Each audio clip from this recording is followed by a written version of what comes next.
first time ever here, and but I'm going to let Fergal do even an interview Finbar about how come about. So a big round of applause. So really, we put together some thoughts. We called this journey to A. Russell. Okay, because all of us are pretty new to A. Russell. As you said yesterday, you knew Jack Russell, but A. Russell. I've got the ears coming. So, my name is Fergal O'Brien. I come from County Antrim, but I'm applying for citizenship in Armagh because I've been there for 30 years. It's another generation before you get in, like everywhere else. Been a very, very interesting day. It's been fascinating to hear the different insights today. Very, very educational, very, very interesting, right through. I myself am kind of steeped in Irish music. I sort of came up in an Irish music family. My mother was a music teacher, and all of us played. And there was a couple of groups came out of our group called Clan Louis. Was one we took it all Ireland way back, and then there was a Janta. It was a group that sort of got better known, and they recorded a few albums. So I sort of been immersed in that. I first met Breige was the first person I met whenever I came into the Mullaban area, because whenever you start looking for Irish music, that's the first person you find is Breige Quinn and her family. And Finbar, we first met actually at a wedding in Warsaw, so I don't remember much about that. You shared a bedroom. That was a bed. Awful snore. Anyway, you know, so Breige, do you want to say a wee bit about your own family? And you know, because you're steeped in music in South Armagh. You're steeped in that from an early age. Yeah, like your own Fergal, or like your own family. Fergal, ours was a musical one too, so we're very lucky to be brought up with that tradition. My granddad John Ned was a singer. My daddy carried on that tradition, and his brother Lurgan Town as well would have been known for his singing and his storytelling and his writing as well. So I have then cousins who play music, and some of their children now are very, very talented musicians.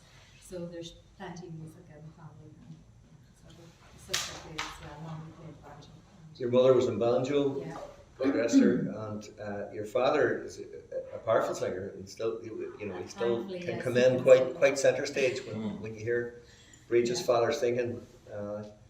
It's like one of the Dubliners, in fact, you know, that kind of really strong kind of voice. Hello, Marjorie, how you doing? Nice to see Marjorie. So, Finbar, do you want to give a wee introduction to yourself and your family? I'll keep it short. I was brought up. I think it was just myself and my brother who really sort of played a bit of music. Almost the opposite. Big family, all right, but there was a piano in the house. I remember seeing just the keys and picking out stranger on their shoulder. Then there was a house fire, and I bought the piano, and that was the end of music for a good while until I heard the Kings and the Beatles and all that stuff. So bought a guitar. Sacrificed my dinner money for 25 weeks into Ebert's Hearts in Uri and making sandwiches. Did a great job until I got home, until my mother says, "Where'd you get the money for that guitar?" So I took a bit of explaining. So I sort of that was great. And it was rock music, really, you know. It was, So rock music was your first kind of thing? Still is. So do you have a song from that era that maybe the audience could help you with? Well, the things that, the sort of things, I remember the very first song that I learned, the Bert Wheaton chord book. It was an English guitar player called Bert Wheaton around at the time, and most people bought his song book. There was no fancy stuff at that time. Well, this one was the first one. I picked her up on a Friday night. Sha-la-la-la-lee. Okay, folks. Yeah, I knew everything was gonna be alright. Sha-la-la-la-lee. Sha-la-la-la-lee. Yes, great, thank you. So, when we were rehearsing for this, we were dependent on the fourth man. So that's you. So hopefully you'll chip in plenty. So back over to to Breige, even though Breige is really well known in our area for fiddle playing, that's not what you started with. And I'm going to bring it back to a bit earlier. So whenever you first got into music in the area, what was your instrument? Yeah, tin whistle, Fergal. I think a lot of people start on the tin whistle, but my cousin Pauline had been in and out of our house, and there was a tin whistle laying around, and I started picking out some notes of songs that I'd heard. So Mum and Daddy thought it was time to go to music lessons and learn how to play it, because they'd both been self-taught, so they were keen that we would be shown how to do it properly. Yeah. So can you remember an early tune? Me too. What's the first tune that everybody learns whenever you go to a wee class? Yeah, well, Dawn and Yeah, it's very like it. It's very like that. It's very like it. And Dawn of the Day was another one. So I'll try that, and we'll say I haven't played. I gave up the whistle whenever I moved on to the fiddle. So Fergal talked me into this.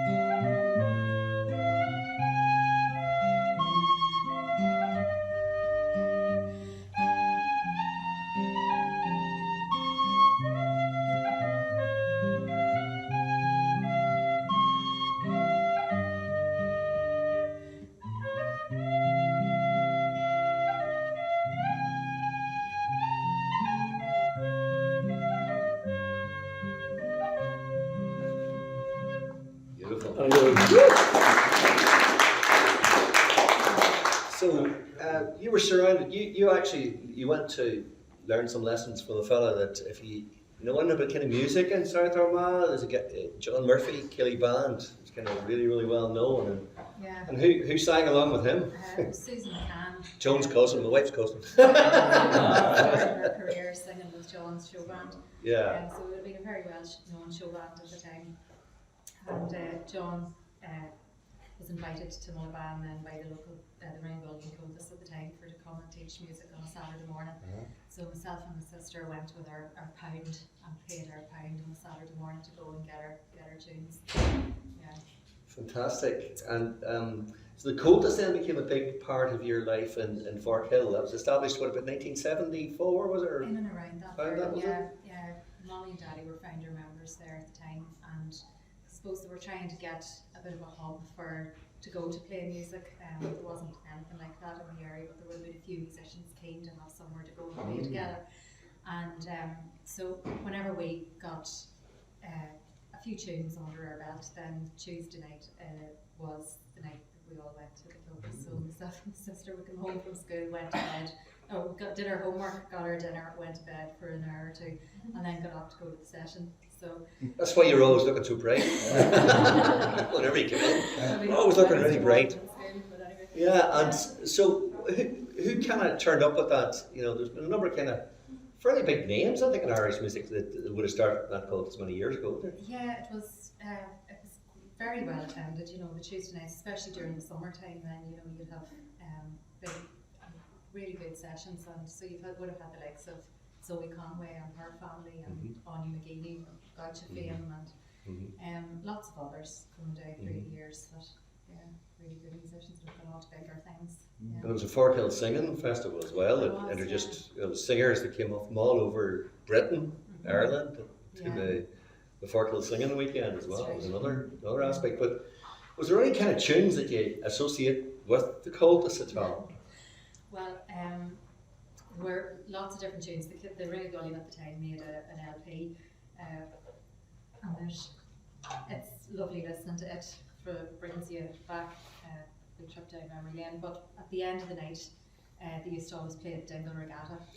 Oh, well, if we're going to play Dingle Regatta, we definitely need a help from the audience, because you can't do this without the audience. So there's a kind of an obvious part. I think you'll get it. Most of you will know it. And when it comes around, you have to shout, "Hi ho!" Get out of your seats, for God's sake! Move! You've been sitting there for too long. You have to get out of your seats now.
got you moving. That's great. Probably brought you back down memory lane as well, certainly. See some of the old sessions years ago. Margie, we would have been doing that in Donegal as well, wouldn't we? Guidor. Cutie bugs. Yeah. So, yeah. Well, back to Finbar then. This is our journey towards A.E. Russell. It takes a wee while. It's a kind of a fast forward through life, you know, to A.E. Russell, right? So he doesn't come immediately. You have to kind of work up to him. So, other influences on you. You started with the Sha-La-La song, but you were still kind of during your teenage years. Kind of more rock influences. Yeah. What was happening for you and your family? The older sister, I was about 11. She was at Queen, so she was studying English, and she used to come back, with headbands and albums by Bob Dylan and Donovan and the Kinks. I loved the Kinks and Stones and Van Morrison and all this sort of stuff. It was mind blowing. The older brother, he was into rock music as well. He was into Jimi Hendrix, and I remember being infatuated by the Jimi Hendrix Experience. Met Noel Redden actually many years later down in Clonakilty, before he passed away, very nice chap. But that first guitar I got, first thing I did when I got it, I scraped out on the guitar, brand new guitar, Finbar Magee's Experience. I should have put a question mark. Yeah, you know, to other people's experience of Finbar Magee. But anyway, we'll keep going. So basically, have you any songs from that in particular? There's all sorts of things going around. And I sort of thinking about what one would most people know probably be able to say loads of obviously, but Paul Rogers was great from Free and Bad Company. Okay.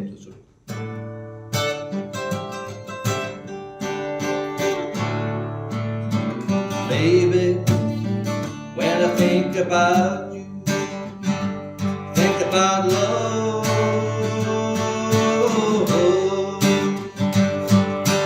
Darling, can't be without you, be without love.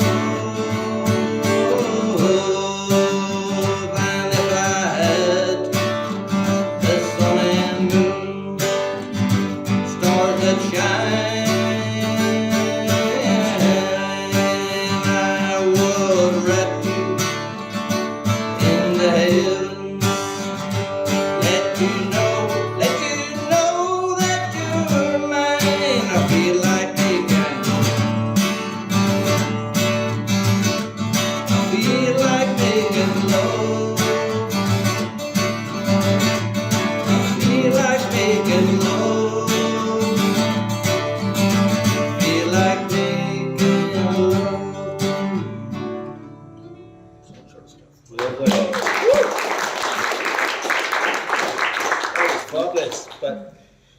certainly the Finbar I know, you're really well known for being a wordsmith and a crafter of songs. Glad somebody thinks so. You know, you certainly are. And maybe you could take us back to one of your earliest ones that you crafted. Go back to wouldn't mean to do with healthy food, no? Yeah, all right, okay. What's it called? There was a guy who wrote the song, Gary Clark, Gary Clark, American, get rid of Gary Clark. He always sounds as if he's putting on his boots, that's the sort of way, But he's very well known songwriter, but he's just very well known. I was trying to think of his name all day, and I couldn't think of it, it just came to me there now. But he had this song called Tennessee Coogan, and there was a big hit for him. But when I listened to it, I don't know what I think. Whenever you're trying to write whatever, it depends what mood you're in. So if you're in a grumpy mood, you're probably going to wind up a grumpy song, a bit of grunge or something. So if you're in a good mood, maybe you find something there to make it. But I thought that, why should they have a song about food and we haven't? So that's the way I approached it. And I composed this thing called the Oyster Fry. Some of these words are maybe a bit old, because the politicians move on and so on. Yeah, I'll try it. Okay.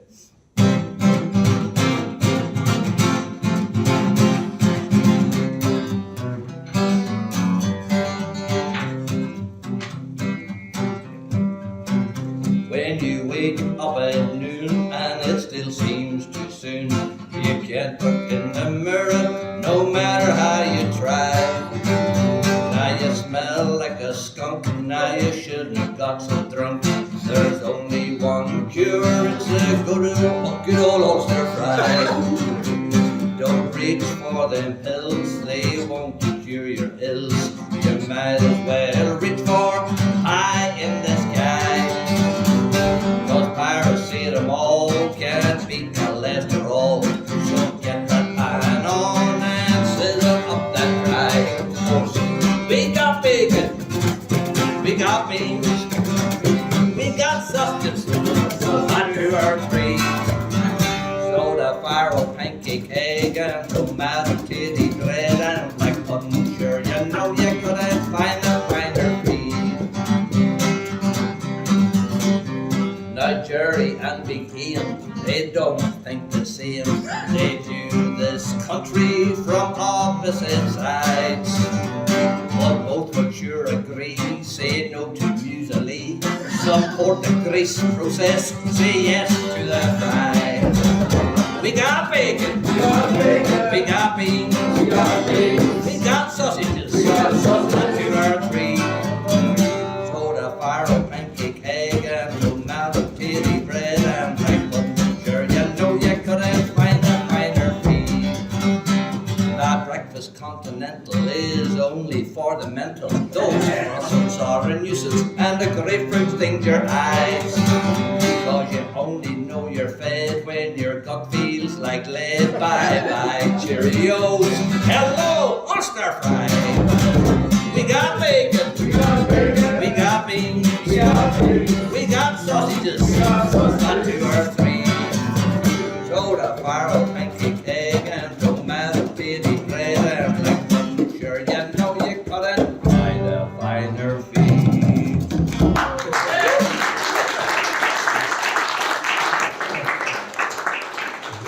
First time I played that out was in a bar somewhere in North Down, and there's a voice on the back of the bar said, "There's no beans in an Ulster fry."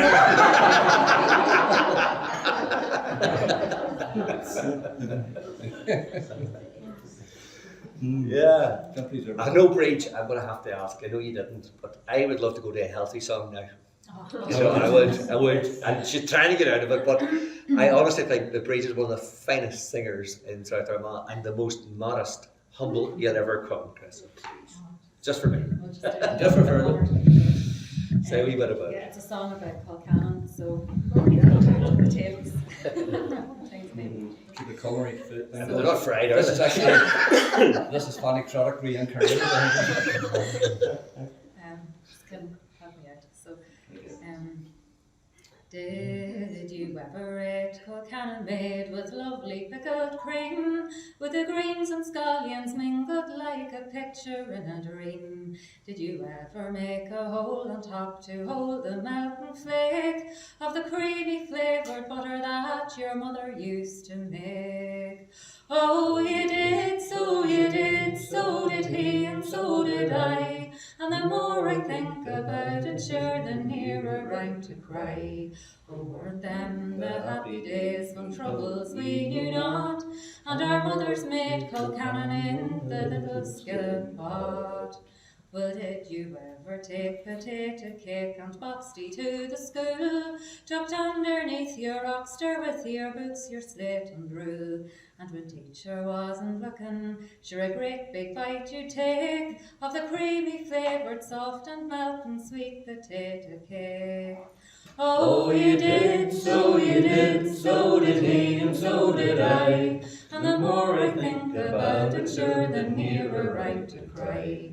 Oh, weren't them the happy days when troubles we knew not, and our mothers made Colcannon in the little skillet pot.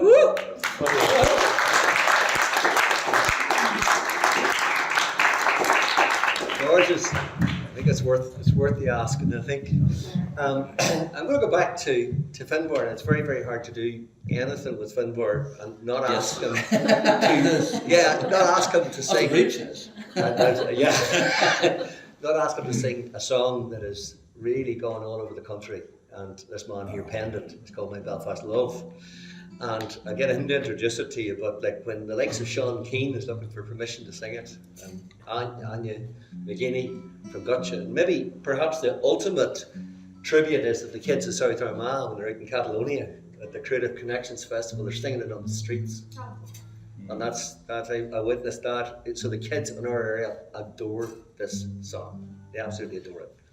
What do we So what do you- well, thanks very much. To be honest, you know, it's just like it means nothing. You write well songs and you feel lucky. Some feel lucky, so I'm speaking too fast. Friends, I slow down. So I wasn't taking them mushrooms we were talking about earlier.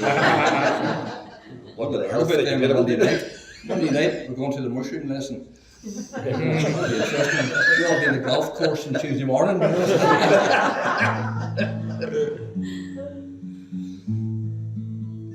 But somebody asked, well, it's my ex-wife, and I want to thank her for it because she suggested one night I should write something nice about Belfast, which I must have been in a grumpy farm for about 20 years up in Belfast or something, but I thought about it, and we used to live right beside the Ormeau Park. I don't know if you know that area, it's just we were more or less overlooking it, and so it's a beautiful park, and I thought, well, you know, let's try something. And something happened, this came down in about 40 minutes.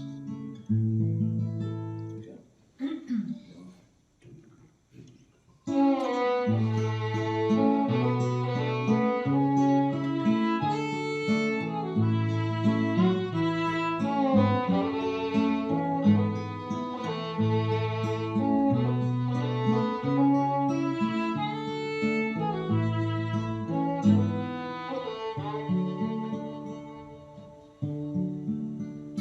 One aimless walk through Ormeau Park, one cold grey autumn morning, a diamond bright came into sight, just like a jewel shone, with sapphire eyes that would hypnotize. You cast on me a spell, and ruby lips I longed to kiss, had not the nerve to tell. When you greeted me so graciously, you set my heart aglow, and like a child I was beguiled. Oh, I just had to know your name and from where you came. With me would you go to the end of time? Would you be mine to let this blossom grow? You are my Belfast love, and there's no one above you. You're my Belfast belle, you see. There's no one but you for me, and I will love you endlessly. You, my Belfast love.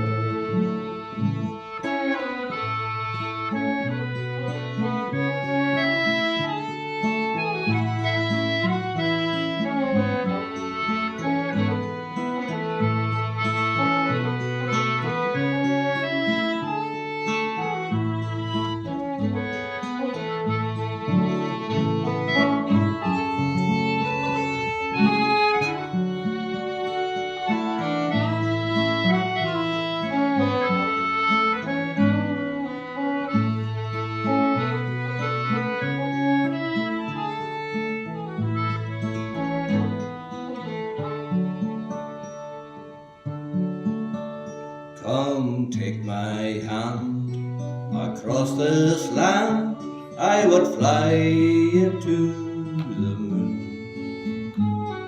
Sail with me the 7 seas, each day would end too soon. And if we are graced with young, this story to them I will tell. How we first kissed in the morning mist, how deep in love I fell. You are my Belfast love,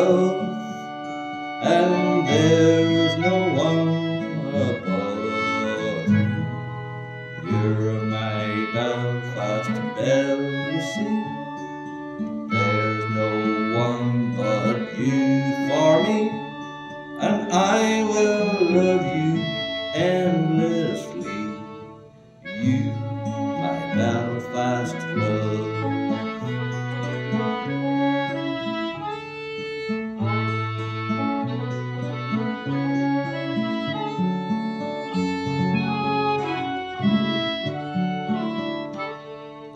You, my Belfast love.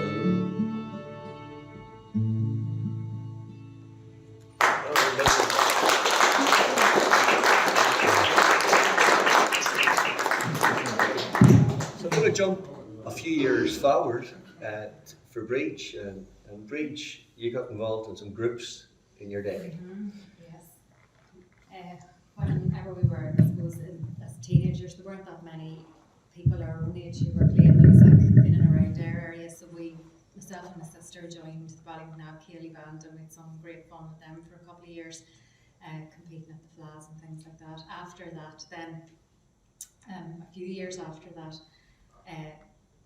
myself, yourself, Fergal, and two cousins of mine, and Elaine O'Sullivan, then all from the Mulban Football Club area, entered the score as an instrumental group together. And when we started out on that journey, I thought it was just going to be one or two nights getting together, putting in a few tunes for this competition, but it turned out that we made our way through all the heats until we eventually found ourselves at the All-Ireland in Killarney, and won the All-Ireland then in 2006 and 2008.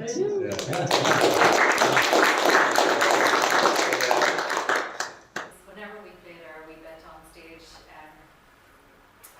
it would be followed, then there'd be singers would compete and then dancers and so on, and the adjudication would come at the very end of the night. So I would always make my way down to where Mummy was sitting, because you'd get good honest feedback from her about how it had come across. So I went down to her this evening. I think it actually was the Ulster final in 2006, and I said to her, well, how did that sound? Was it okay?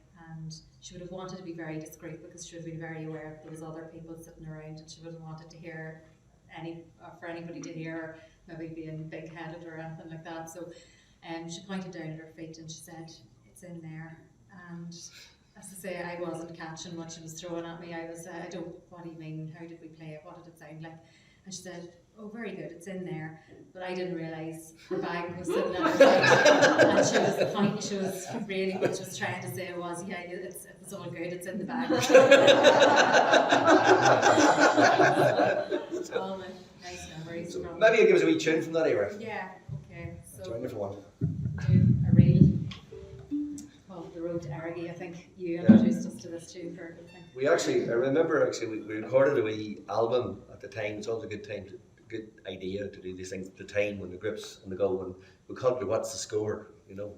And we've got Benny Tierney, who's the Armagh goalkeeper, who happened to be my son's teacher, Mullivan, but he was in the front of it, and he was letting a goal past him, basically, from one of his pupils. So his pupil just loved that for the rest of his days, that he got one past him.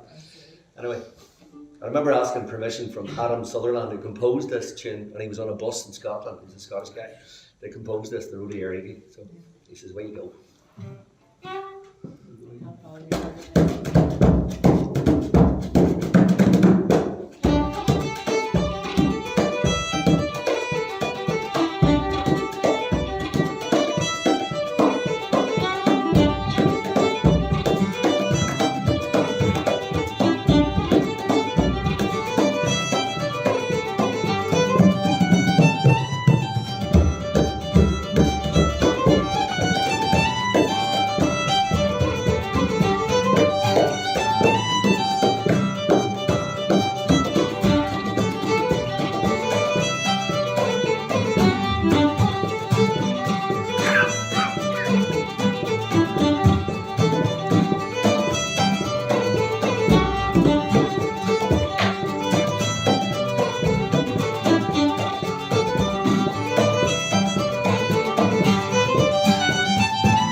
I think before we leave that section, you played midfield in Croke Park. Yeah, as somebody who's not very sporty, after we won in 2006, we were the All-Ireland Instrumental Champions, so then we were invited to play at the final of the club championships in Croke Park the following March. And so Kilmacud Road. Yeah, so we got to play in midfield. Midfield. So it's the biggest post one was at midfield in Croke Park. Yeah. Never a ball was kicked. So I'm going to go back over to Finbar and maybe just ask him to change the mood, because these are a literary crew in here, so we need to get him to do the Ginger Jean. Ooh. If you haven't heard, this is quite the crack. Yeah, well, I haven't done it for a while, so I'll try it. I don't know if I was trying to do it on it. There's a wee story behind it. I mean, it's a sister. I was heading down to Skibbereen or somewhere for a bit of a break, and I stopped with my sister in Meath, and she's reading one of the broadsheets, Sunday broadsheet, and she said, "What do you see this?" And there was a sperm bank in America that were starting to refuse the red gene, the ginger gene. Absolutely true. Right? Discrimination. Discrimination. That's where they all wanted, to wee dark-haired Tom Cruise baby. Wee handbags and all that. So she was, and she says, "What do you think of that?" And I says, "That's a disgrace." She says, "Now, when you're way down the road, make sure and write something about that." So I couldn't refuse it. So something had to be edited, So the first time I did it as well was in Mullaban. Remember, it was a charity night or something. I do. I said, we can sort this problem out about all us redheads, if we can sort this out, if we can, get going, And this boy shouts out, says, if we all pull together. And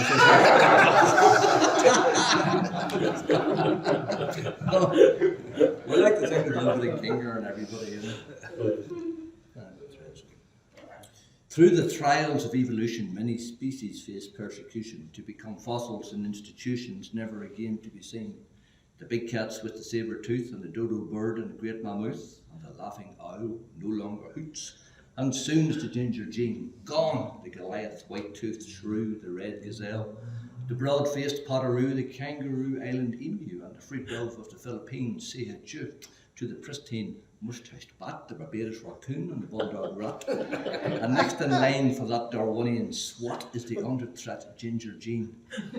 Was it messages subliminal that made the red line terminal? So it's nothing short of criminal, their relentless hostile themes. It's red says stop the lights, it's red says far from right, it's red says fight or plight and good night to the Ginger Jean. Why a word black, brown and blonde would be plain, dull and wrong, with no fair freckle friends among to ridicule and sell some cream. Then fashion is the curse that painted red perversion, and now I fear the worst for that cherished Ginger Jean. And yet behold, cross community status, from Prince Harry to Martin McGuinness, there's McEnroe, you can't be serious, Nicole Kidman, Norma Jean, Winston Churchill, George Washington, Cleopatra, Wee Napoleon, Willie Nelson, Wilma Flintstone. And Ginger the dancing queen, do we credit no more merit than some frog, newt or parrot? Surely we must warrant status as endangered beings, while like elephants and tigers slain, our numbers too have waned, and so few of us remain with this genetic code supreme. Why last night I could not sleep, as this loss would make me weep. The red line we must keep and roll on the rustic reams. With my follicles turning grey, I just had to find a way to extrapolate that DNA. Then it came to me in a dream. We need a gallant action plan to sow red seeds across the land. To copulate before contraband, all red Dassons and Colleens. We'll get a European grant. Now there's a clever slant. Hard cash just to implant and make all non-gingers green. Relinquish, no we mustn't breed a ginger baker's dozen, even if you're cousin, so that works for the king and queen. With our passion and our fire, we'll pull it from the wire. Show them we are not expired, we are still a big part of the scene. So boys, don't wait until tomorrow until you find that Maureen O'Hara. Girls, or Robert Redford, you get borrowed. Do your bit to raise the mean. We'll breed redheads by the score, maybe millions, maybe more will be lost through that extinction door. We are certainly no has-beens. Why without red? There is no rainbow, no sunsets to soothe and glow. Few tulips will bloom and grow. There'd be no hand for all-star finds. There'd be half a deck of cards, no king, no queen of hearts. And Amsterdam would be dark in parts without those lights that gleam. So let us not say fare thee well to the noddy holders and the Jerry Hallowells. Will be no jarred specimens behind some museum screen. Let us the Reds united stand and let our members grow expand in the name of that most passionate brand, the gorgeous and unforgettable Ginger Jane.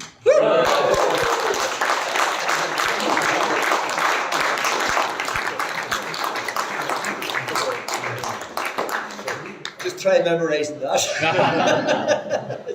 You do a bit of prompter there. And you wrote that. You wrote that on the card, did you? On the way down to Skipper. On the way down to Skipper. There's only 1-0 down. So guys, if you ever need an action plan. So we're coming. I think she'd be long gone. That reminds me of a story. Actually, one of Breige's father's a fantastic singer. I don't know why I'm throwing this in, but it shows you how chat-up lines sometimes can go wrong. And this goes so true with the being bravado in the animal kingdom as well. Right beside where we've moved to, there's a lot of rocks and there's wild mountain goats. They're brilliant. You know, they're really big. They look like ZZ Top with the big long hair and the big curly heads on them, you know. And they were battering into each other. Brian was telling us he was out one day and just looking at them battering into each other in a climb. And he said, on a wee bit of rock, a bit long width, you know, and a big drop away down here. And how they were not falling down was like unbelievable, you know. But he said they were battering away for about 15, 20 minutes. And he said, there was this, they were fighting over who was going to do the business, you know. Well, they were busy fighting. This young goat, about a year old, hopped in and did the job. Lesson learned.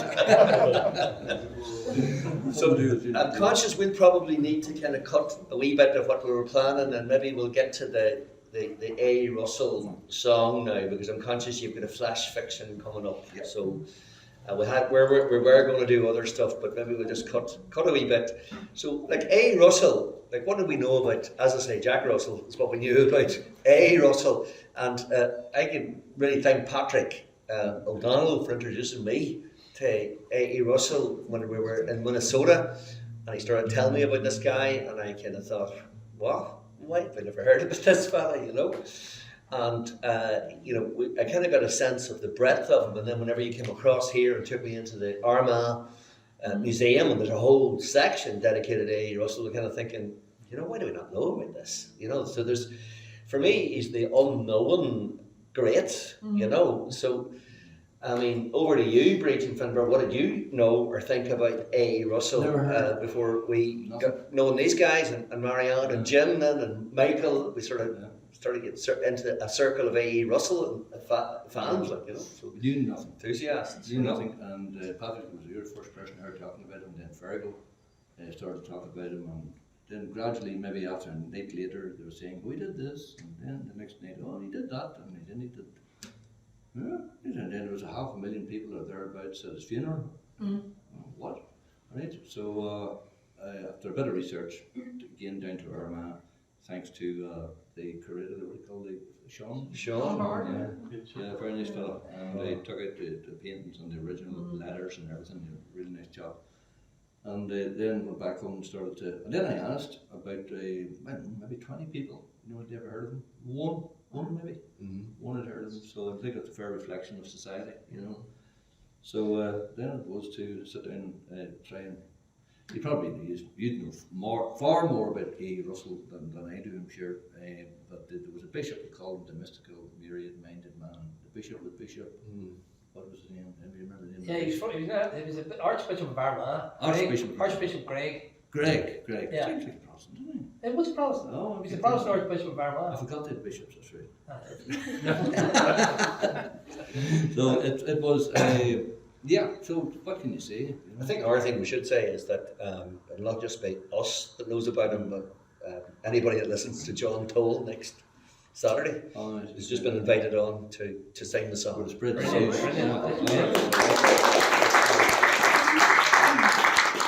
You probably hear we interview around about 10 o'clock onwards anyway. He has to go from 10 o'clock to BBC studios to sing this song. The idea is to promote the festival and we've got a good couple of musicians now. We're doing a very peeled back version here tonight, but we've got Oisin McCann. He's a brilliant multi-instrumentalist. He's fantastic, and he's Peter Curry's musical director, and he's only at the age of 22. Yeah. You know, he's done his degree in music, and he's could play anything. You know, much better than I could. You know, very well. And then also we had, of course, Breige, and we had, was it? Yeah, did a lovely job. Oisin was in about 5 different instruments. Yeah, he did. 3 sets of whistles he overlapped. Fabulous, Stuff, fabulous, So, fabulous.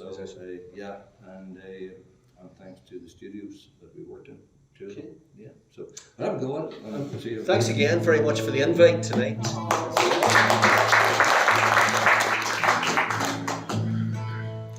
There is a course. It's very simple. This is you'll all know all the details. A. Russell from Lurgan Town is alive in the verse of the most renowned. He's alive in the brush of many's a hand. In ways we may not understand, this mystical, myriad-minded man. That's it.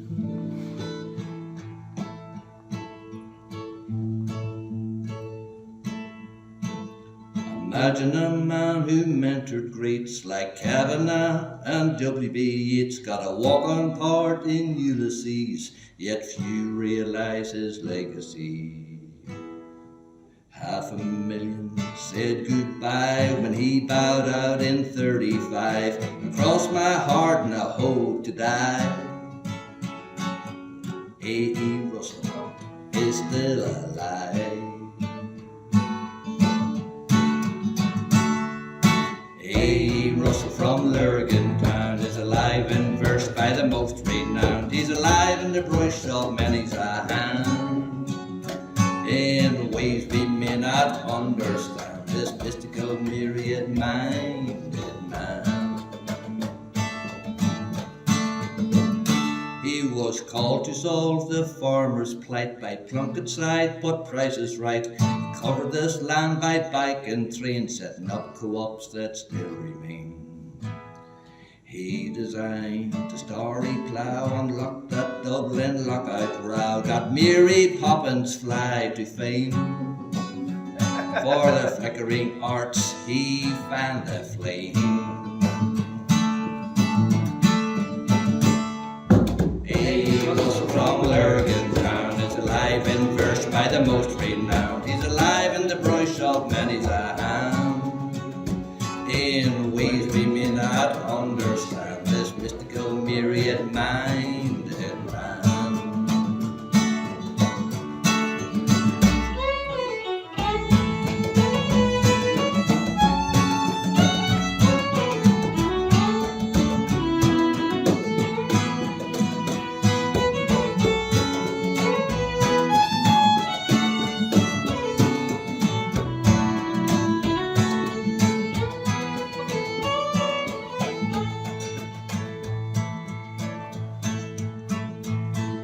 Scaled those sacred mountains high, where visions engaged his inner eye. As I ascend Sleep Gullion's breeze, I try to sense his wondrous ways. But I guess you wonder, just like me, was he written out of history for his nonconformist brilliant mind? A.E. Russell, one of a kind. A.E. Russell from Lurgan Town is alive in verse by the most renowned. He's alive in the brush of many's a hand. In ways we may not understand, this mystical myriad-minded man. One more time. A.E. Russell from Lurgan Town is alive in verse by the most renowned. He's alive in the brush of many's a hand. In ways we may not understand, this mystical myriad-minded man. A. Russell from Lurgan Town.